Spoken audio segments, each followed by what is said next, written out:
Hello, friends. How are you all? Hope you are doing great at various aspects of your lives. Welcome to another book review podcast by Team ThinkerViews. Today, we are going to talk about an interesting book. There is Gunpowder in the Air by Manoranjan Byapari. Can you imagine that an illiterate person living in a humble background joined the Naxalite movement, ended into getting arrested and jailed, got a chance to learn reading and writing in the jail, and was encouraged by none other than the famous author Mahashweta Devi to write books? Well, this unbelievable true story belongs to Manoranjan Byapari. He had seen various segments of the society that are not known to the people. He witnessed some realities which are beyond thinking, at least for those who are sitting in the comfort of their own home or office and sharing their own thoughts and think that they have done their due in terms of the social responsibilities. While the book was in our kitty since a while, as we have bought it during a book promotion, frankly, we didn't knew much about the author or the book at that time. Of course, the author's work is originally created and published in his native language. The book we are referring to here is the English translation of the same book by Arunava Sinha. To be precise, the book was first published in Bengali as Batashe Baruder Gondo in 2013, and the English translation, there is Gunpowder in the Air, published in English in 2018 by Eka, an imprint of Westland Publications. Recently, when the book was shortlisted for a top book prize, we have researched more about it and decided to give it a priority.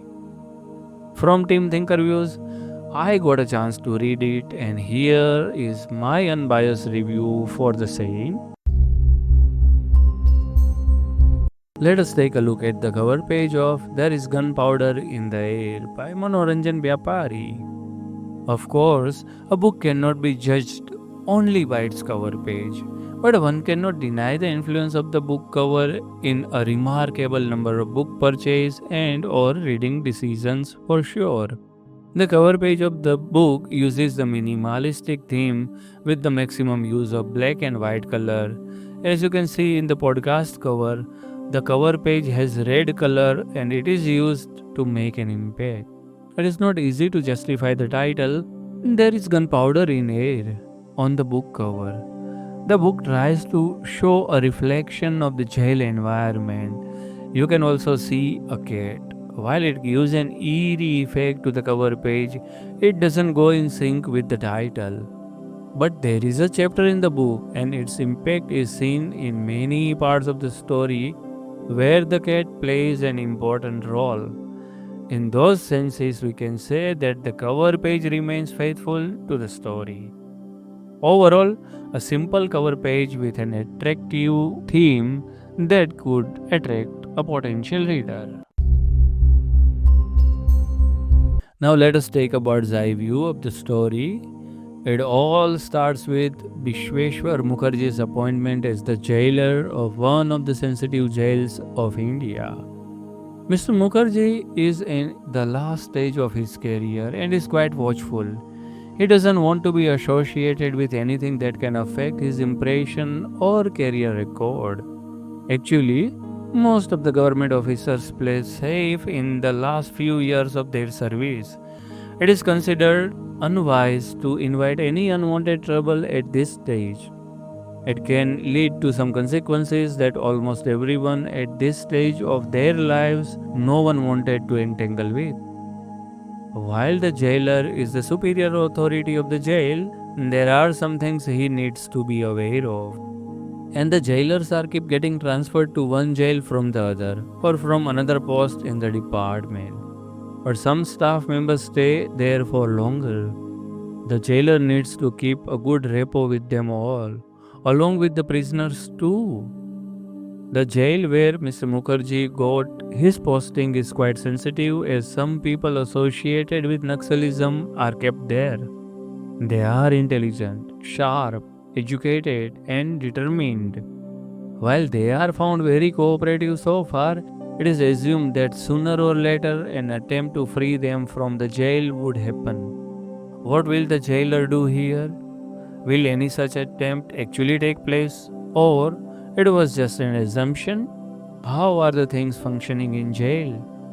You need to explore the book to get all your answers. As said earlier, Manoranjan Byapari had links to Naxalite movements. He started reading and writing in jail. He had seen the environment of jail from his own eyes and experienced the things there. Earlier, he wrote under pseudonyms such as Madan Datta, Arun Mitra, and Gigi Bisha. He was born in a Dalit family and he has experienced various stuff that is unthinkable for us. The circumstances, social and political scenarios he had experienced with are quite different. I am reiterating it because many of the modern day readers may not think that various elements of the entire society are quite realistic. Actually, Byapari wrote most of the things from his own experiences. In the beginning of the book, he clears that after a breakup of Soviet Union, he was convinced that there are only two classes of people, oppressor and oppressed. He went ahead and said, everyone is tyrannical as they can be, and those who have no power suffer this in silence. But when the same people acquire power in some manner, they too exploit those who are less powerful than them. The objective of human beings is to be authoritarian in one form or another. The way he has analyzed human behavior and put it into the words is remarkable. It proves that there is no age of learning something new. No matter started getting educated very late in his life due to his circumstances, but his thoughts seems to be clear from a very early age, and he is able to express them effectively. He has explained the situations in the jail from his first-hand account. The way he explores the jail through his word is something you shouldn't miss. From how a jailer is treated in the jail, how the main and small gates are used, how small utensils are also sacred resource in jail, how corruption takes place even in those utensils, how the security arrangements are made, how some prisoners are given privileges to be an informer to the system, how some prisoners consider it to be a most guilt to be a traitor to fellow prisoners, and many more such things are explored in the matter-of-factly manner in the book.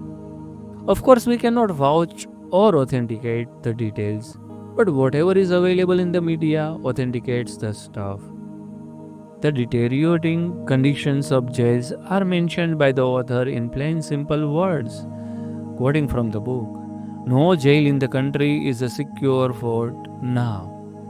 When he talks about the psyche of some of the prisoners, it is applicable to almost everyone. No law or regimentation or repression can obstruct those who are not afraid of death. The author is very effective in expressing his thoughts. Quoting from the book, we realize that when a person speaks, when presents an argument or an analysis, it isn't just the person alone who is speaking, but also his earlier history, class, family, blood group, economic and social status, education, and experience. Very true. A person's behavior is a result of his persona, experience, his or her circumstances, and many other such stuff. There are some fantastic and realistic one-liners in the book. Quoting from the book, anxiety is the arch enemy of slumber. There was no greater enemy than an empty stomach. When he talks about corruption and the way the prisoners find a way to communicate to the outside world and how it is facilitated, he also mentions that the things are done based on trust and honesty. He says that the person involved in the communication channel knows that he can keep his share, but he cannot keep everything. Quoting from the book, They know you can betray the customer only once, but honesty brings repeat business. The tragic circumstances of some people who lives in utmost poverty and very tough situation are explored in the book in a very effective manner. Any sensitive reader will get emotional while reading it. Some people may find that staying in jail is quite better for them as they actually get food regularly. Just think how tragic situations they might be living in. Quoting from the book, how will I stay the same, Babu? Do you think I get to eat and sleep out there as regularly as in jail? One shoulder, a thousand responsibilities. My health is broken. In the same aspects, here are some lines where you can see sarcasm and sad humor entangled together. Quoting, but then, sir, it is not as simple as that. So much trouble getting in here. No chance of getting caught till I have sneaked into at least 25 homes to steal. You know what they say? People go to work every day. Burglars only one in 10 days. So just imagine, first there is no work for 10 days at a stretch.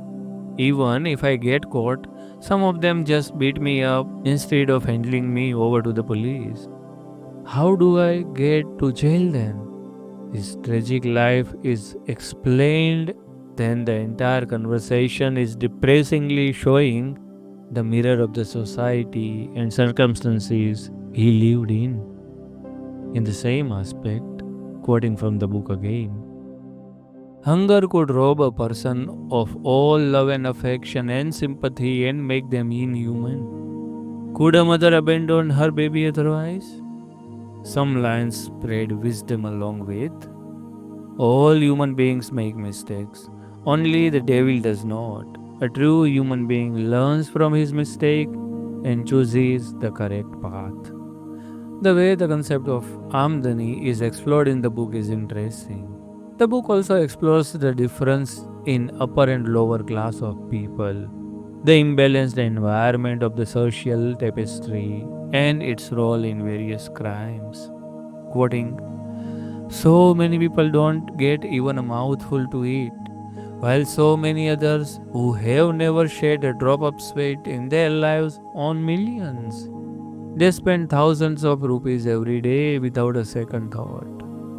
I wanted to avoid as many spoilers as possible, and I hope I am able to do so while exploring various attributes of the book. The quotes I have talked so far must have given you a fair amount of idea about the quality of the writing in the book and what you can expect from it. Overall, a hard hitting, realistic take on various stuff in the society by exploring jail life. It is not a time pass or light read. Just go for this book. There is gunpowder in the air if you like reading such books. ThinkerViews rating would be around 7.5 stars out of 10. So, have you already read the book? Are you planning to read it?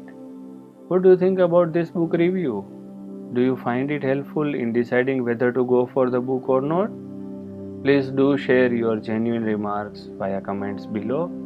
If you have enjoyed listening to the review, please hit the like button and do not forget to share it with your friends and other fellows whom you think such reviews interest more. Till we meet with our next podcast, bye bye, take care, namaskar.